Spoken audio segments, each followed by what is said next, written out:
अऊज़ु बिल्लाहि मिनश शैतानिर रजीम। बिस्मिल्लाहिर रहमानिर रहीम। जबकि साइंस दर हकीकत खुदा के एग्जिस्टेंस को डायरेक्टली साबित करने या उसके एग्जिस्टेंस को डिनाई करने के लिए स्टैंडर्ड नहीं बन सकती। और उसकी वजह क्या है, ये मैं नहीं कह रहा, ये वो लोग कह रहे हैं जो साइंस के एक्सपर्ट्स हैं। नेशनल एकेडमी ऑफ साइंस कहती है science doesn't have the processes to prove और disprove the existence of God. Why? क्योंकि साइंस का ताल्लुक एम्पेरिकल एविडेंस से है और एम्पेरिकल एविडेंसेस का ताल्लुक हमारे नेचुरल और फिजिकल वर्ल्ड से है, जबकि गॉड नॉन फिजिकल और सुपर नेचुरल रियलिटी है। लिहाजा नॉन फिजिकल रियलिटी को आप उस टूल के साथ नहीं चेक कर सकते जिसका काम फिजिकल रियलिटी को तलाश करना है। लिहाजा आज इस डिबेट में गॉड की एग्जिस्टेंस को साबित करने या उसे डिनाई करने में साइंटिफिक एविडेंस को एक्सेप्ट नहीं किया जाएगा।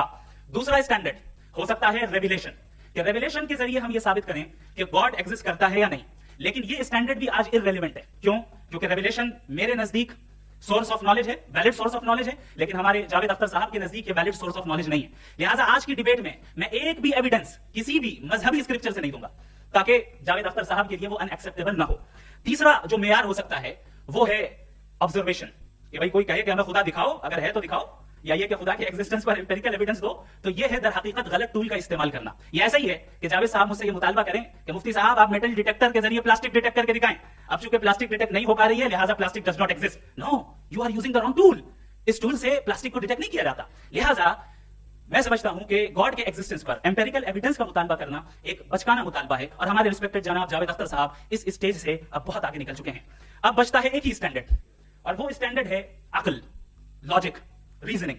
और यही वो स्टैंडर्ड है जिसके तहत गॉड के एग्जिस्टेंस को साबित किया जाएगा या गॉड की एग्जिस्टेंस को डिनाई किया जाएगा। लेकिन चूंकि ये बहुत इंपॉर्टेंट और सेंसिटिव टॉपिक है, इसलिए लॉजिकल आर्ग्यूमेंट भी ऐसा होना चाहिए जो डेफिनेटिव हो, इनडेफिनेटिव ना हो, जो 2 और 2 4 की तरह बिल्कुल वाज़ेह हो, जिसे लॉजिकली रिजेक्ट करना पॉसिबल नहीं हो। फॉर एग्जाम्पल हम कहें हमारे रिस्पेक्टेड मिस्टर सौरभ साहब, ये एक इंसान है और तमाम इंसान कॉन्शियस बीइंग है, लिहाजा नतीजा क्या निकला, हमारे सौरभ साहब भी कॉन्शियस बीइंग है। क्या ये इंडेफिनेट आर्गुमेंट है या डेफिनेट आर्गुमेंट है? ये डेफिनेट आर्गुमेंट है। ये 2 और 2 की तरह वाज़ेह है, इसमें किसी तरह जो है लॉजिकली इसको रिजेक्ट नहीं किया जा सकता। तो अगर आज हमारे जावेद अख्तर साहब ऐसी कोई अकली दलील और लॉजिकल एविडेंस दें खुदा के ना होने पर जो डेफिनेट भी हो, तो मैं ये ऐलान करता हूं कि यकीनन मैं उस एविडेंस को कबूल करूंगा और उस पर गौर करूंगा। लेकिन साथ में ये भी ऐलान कर देता हूं प्रेडिक्शन के तौर पर कि ऐसा कोई डेफिनेट आर्गुमेंट कोई नहीं पेश कर सकता।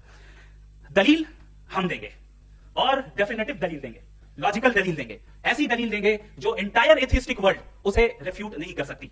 चलें अब हम एक एग्जांपल सोचते हैं, एक सिनेरियो, सिंपल सिनेरियो, तमाम ऑडियंस से गुजारिश है, हम और आप एक आइसोलेटेड आइलैंड पर हैं, ऐसा आइलैंड जहां पे हमसे पहले कोई कभी नहीं गया।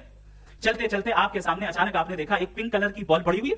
सबसे पहला सवाल आपके जहन में क्या आएगा कि ये बॉल यहां क्यों आई, कैसे आई, ये पिंक कलर की ही क्यों है, कोई और कलर भी हो सकता था, ये इसी शेप में क्यों है, कोई और शेप भी हो सकता था। नेचुरली आप इस तरफ पहुंचेंगे कि कोई ना कोई है जिसने इन स्पेसिफिक प्रॉपर्टीज के साथ इस बॉल को बनाया है और यहां पे रखा है। चूंकि आप जानते हैं कि ये जो बॉल है इसका एग्जिस्ट करना जरूरी नहीं है, ये एग्जिस्ट कर भी सकती थी, नहीं भी कर सकती थी, और एग्जिस्ट करना ही था तो किसी और फॉर्म में करती, किसी और कलर में करती। अब आप इस बॉल को एक्सपैंड करते चले जाएं, एक्सपैंड करते चले जाएं, एक्सपैंड करते चले जाएं, यहां तक कि ये बॉल यूनिवर्स के साइज की हो जाए। बताइए कि क्या साइज के बढ़ जाने से सवाल बदल जाएगा? हरगिज़ नहीं बदलेगा। अभी भी सवाल रहेगा ये यूनिवर्स कहां से आया, इन स्पेसिफिक प्रॉपर्टीज के साथ कहां से आया, क्यों आया, किसने बनाया, ये सवाल उस वक्त भी वैलिड रहेगा। लेकिन ये सवाल अगर हम जनाब जावेद अख्तर साहब से करें तो चूंकि इनका वर्ल्ड व्यू एथिस्टिक है, और सिर्फ इनका नहीं, मतलब जितने भी एथिस्ट हैं और एथिस्टिक वर्ल्ड व्यू को रखने वाले से अगर आप ये सवाल करें कि ये यूनिवर्स कहां से आया, तो इनका जवाब या तो आर्ग्यूमेंट फ्रॉम इग्नोरेंस होगा या डॉगमेटिक होगा। या तो ये कहेंगे कि मुझे नहीं पता कि ये कहां से आया, लिहाजा क्या पार्टी थी कल रात। Now let's ring the bell. Bro, now you can. कहेंगे कि ये यूनिवर्स खुद ब खुद बन गया, इसका मतलब ये है कि उस बॉल को भी खुद ब खुद बन जाना चाहिए। लेकिन बॉल के ताल्लुक से ये एक्सप्लेनेशन एक्सेप्ट नहीं की जाएगी कि खुद ब खुद बन गई, लेकिन यूनिवर्स के ताल्लुक से कर दिया जाएगा। इसे हम दूसरे अल्फाज में डॉगमा भी कह सकते हैं। दूसरी चीज, हमारे जावेद अख्तर साहब जरूर गॉड ऑफ गैप्स की मिसाल भी जरूर देंगे, और मिसाल देंगे कि पहले जमाने में बिजलियां कड़कती थी तो लोगों ने किसी एक खुदा की तरफ, और बारिश होती थी तो दूसरे खुदा की तरफ मंसूब कर दिया, उनके पास दलील नहीं थी। ये हमारा वर्ल्ड व्यू है ही नहीं, ये हमारा वर्ल्ड व्यू है ही नहीं, क्योंकि नेचुरल फेनोमेना के प्रोसेस की इंटरप्रिटेशन को जान लेने से ये कहां से साबित हो गया कि गॉड एग्जिस्ट नहीं करता है। इस पर मैं इंशाल्लाह अभी आगे बात करूंगा।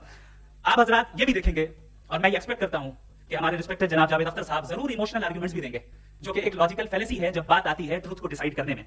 क्यों? मिसाल के तौर पर वो कहेंगे कि अगर गॉड है तो इविल क्यों एग्जिस्ट करता है, जबकि मैं कहता हूं इविल का एग्जिस्ट करना गॉड के एग्जिस्ट करने की दलील उसके खिलाफ नहीं है। क्योंकि अगर गॉड है तो हम सब उसके सामने अकाउंटेबल हैं, और अगर हम अकाउंटेबल हैं तो अकाउंटेबिलिटी के लिए इविल का मौजूद होना जरूरी है, उसके बगैर हम अकाउंटेबल नहीं हो सकते। और अगर हम अकाउंटेबल नहीं हैं तो हम जनाब जावेद अख्तर साहब से पूछेंगे कि आप बताएं कि फिर सफरिंग इस दुनिया में क्यों है।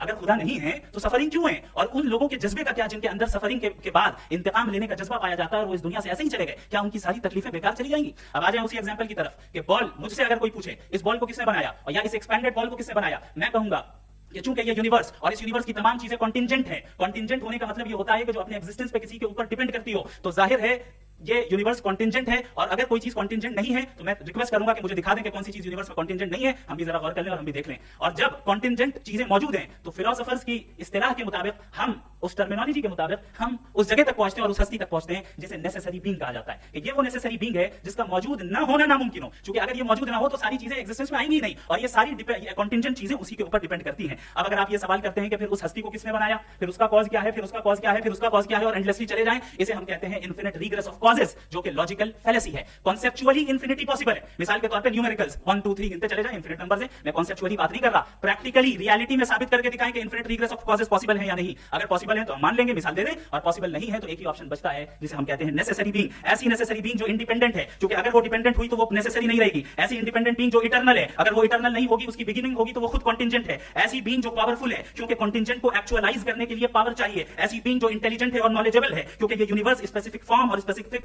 लॉज ऑफ नेचर के तहत प्रिसाइजली चल रहा है। Thank you. Thank you.